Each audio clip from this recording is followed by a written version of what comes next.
Hi everyone, this is the sixth chapter of History Class 12, Bhakti Sufi Traditions, Changes in Religious Beliefs and Devotional Texts. And in this video, we will be discussing last two topics. And let us start. So today's first topic is New Devotional Paths, Dialogue and Descent in Northern India. Most poet saints engaged in explicit and implicit dialogue with these new social situations, ideas, and institutions. There were many religious people who came and spread their new ideas. So there are three people as such we will be discussing. One Kabir, the next one will be Baba Guru Nanak, and lastly Mirabai. Weaving a divine fabric, Kabir. Kabir is perhaps one of the most outstanding example of poet saint, and he emerged in during 14th and 15th centuries, and Kabir's verses were compiled in three distinct traditions, three different but overlapping traditions.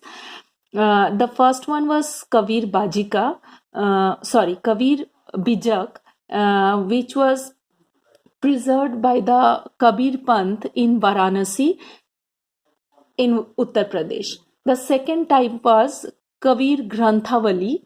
It was associated with the Dadu Panth in Rajasthan. And the third type was compositions found in Adi Granth Sahib. By the 19th century, Kabir's verses circulated for printing in print from different parts of the state of the country like West Bengal, Gujarat and Maharashtra. Kabir's poems have survived in several languages and dialects and some are composed in the special language of Nirguna poet. The Sufi and the Bhakti people used to follow that Nirgunas. It was a Sant Bhasha. Others known as Ulta Banshi, which was written in languages which all kind of people, simple people can understand. Kabir described the ultimate reality, and for Islam, he described the ultimate reality as Allah, Khuda, Hazrat, and Pir. He also used terms from Vedantic traditions like Alakh, Nirankar, Brahman, Atman, etc. Those were the words found in Sanskrit. He has he used some other terms also which has yogic traditions like Shabda, Shunya, and some of his hymns and poems he attacked Hindu polytheism and idol worship, and he introduced the Sufi concept of zikr and ishq to express the Hindu practice of Nam Simran.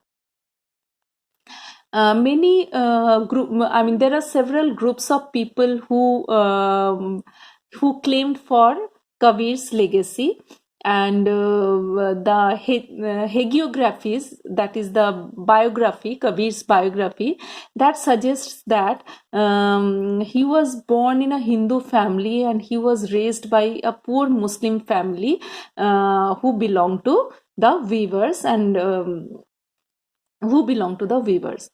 However, the verses attributed to Kabir use the word Guru and Sadguru but do not mention the name of any specific Guru. Next, we will be discussing about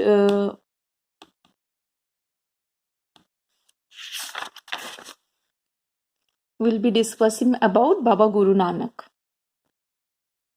Baba Guru Nanak was born in a Hindu family in a village called Nankana Sahib. He trained to be an accountant, and he was married at a young age, but he used to spend a lot of time among Sufis and Bhaktas.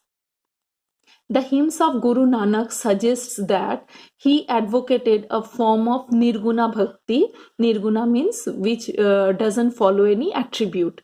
He rejected sacrifices, ritual bath, image worship, and image worship both for Hinduism and for Islam. For him, the absolute or Rab had no gender or form.